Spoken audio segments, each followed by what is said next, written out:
Welcome back to American Agenda. I'm Katrina Zish. It's time now for The Other View.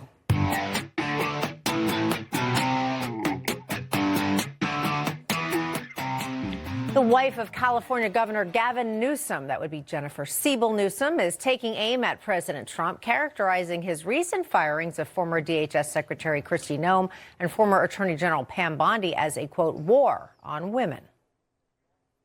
Trust me, I'm not a fan of Pam Bondi nor Kristi Noem. But I need to call out that it's no surprise to me that the first two prominent people pushed out of this administration were women. There's a familiar pattern here. Women are brought in, packaged Mar-a-Lago style, and lifted up as long as they commit to wholeheartedly serve the interests of the patriarch at the top. And so, my friends, regardless of your political affiliation, you might want to wake up and see this for what it truly is. It's a war on all women. All right. Well, she's not holding back, but could her outspokenness, although in a very dulcet tone, become a political liability for her husband, widely considered a top contender for the Democratic nomination in 2028? Well, check out this newly resurfaced clip and listens to how she describes American evangelicals. The folks on the far right, they're missing is just this. They're living in this silo, this evangelical conservative silo that ultimately it's just pulling us back as a country. Wonder how that'll play in those swing states. We'll find out maybe. Or comments like this. I've given our boys dolls, even if they tear the head off. I've given them dolls to learn that care and caregiving is not just an activity that's reserved for women. What I've done with both my daughters and my sons is if I'm reading a book and the protagonist is a male, I just change the he to a she.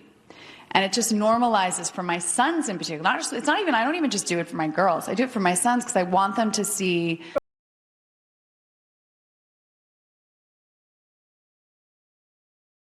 All right, joining me now on the couch, former New York Congresswoman and board member at the Independent Women's Forum, the wonderful Nan Hayworth, along with attorney and senior national security and legal analyst at Daily Signal, Mehek Cook, and economic strategist Frances Newton.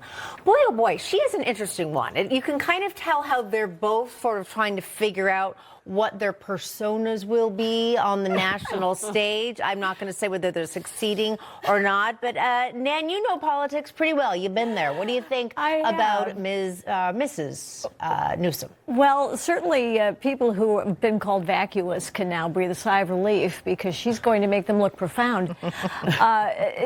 She, I think, will very readily offend at least half the potential electorate that her husband would very much need if he does become the Democrat nominee. She holds opinions that anybody with alertness and discernment would recognize are rather elitist in view.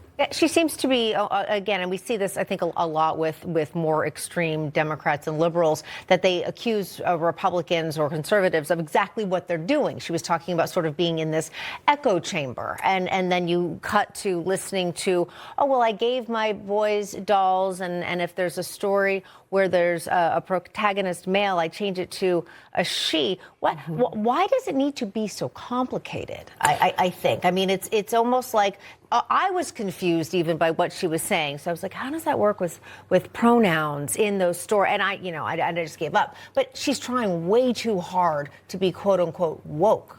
She is, and it's not working for her because it's really a war on her children today, and she's openly admitting that. Can you imagine if I came to you and said, I am reversing genders for my kids and I'm making sure that she is he and he is she? You guys would call it child abuse. So Democrats are now playing in this weird space and they think it's acceptable, and it's really not. She's alienating a base, and I got to say this, as Gavin Newsom looks at running for president, look at what J.D. Vance's wife is doing and what J.D. Vance is doing. He's the fraud czar, and his wife has now opened a literacy podcast for children. Just look at the juxtaposition as these two decide to emerge in the Republican and Democrat field. I think common sense will prevail, and Usha Vance is who we should be looking for as she's having her fourth child, yes, and reading about Peter Rabbit as you see Gavin Newsom's wife just completely distraught, doesn't even know what a woman is. Yeah, it's true. And also, I think that maybe Gavin Newsom's wife is way behind the times, because I think even liberal Democrats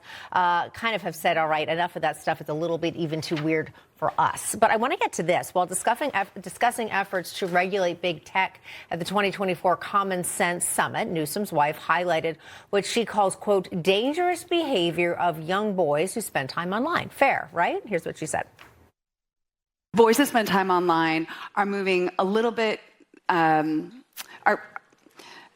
trying not to be political here, but are moving to the right and being sort of influenced by the Andrew Tates and some of that sort of alt-right socialization online that we know is very, very dangerous. We're working on legislation to hold tech companies accountable and help them be a force for good in our kids' and families' lives. To really provide all the best-in-class resources and support for youth so that they don't go down this rabbit hole of very, very dangerous and limiting narratives around ultimately what it means to be a girl and what it means to be a boy. Okay, so let me translate that salad for you. Basically, what she's saying is that boys who spend time online are losing sight of what it means to be liberal, and they're skewing more conservative. I think she's missing the whole point of what happens on social media and when young kids spend time online. I'm just not really sure who made her the czar of what a woman should be and what a man should be and how this should apply ubiquitously. And the hypocrisy is that they don't like, they don't like any government to get into women's issues, and they accuse conservatives of getting into women's issues and deciding for women, and women should decide as individuals for themselves, and yet we're doing this again. The problem with identity politics and saying everything and all women and a war on everything, it just lacks specificity, and there's too much tape and too much Twitter. Back from the accusations during the Rose McGowan days where, she was accused of trying to aid and abet Harvey Weinstein's efforts early on in that before she admitted to being a victim herself. It just gets very messy. So I think that specificity and specific policies, what specifically is destructive, what specifically is constructive, then you can have a real debate. This all and everything is just ineffective. And I agree, and I think ultimately we're out of time here, but I think it almost goes back to that word salad almost MO, where it sounds like, oh, she doesn't know what she's talking about, but it's almost intentional. I'm going to throw a bunch of words in there, and hopefully people like what words are in that salad, and then they'll pick and choose and give themselves meaning. She's accustomed to not being challenged. Right, exactly. Correct. So and let's get some straight policies. The only way. My giving dolls to my boys is what you need to do for yourselves. No, just decide for yourself. This is what I'm doing. Okay, great. It's a free country. You do what you want to do. She said she wants to censor us on media. That's a red flag. Anyway, censorship red flag is no possibly bueno. also for Gavin Newsom. So maybe they need to have some chit chats about how they're going to handle this whole thing. All right, Congressman Hayworth, Mahek, Francis, of course. Thank you so much for joining me on The Other View. Great conversation. And coming up.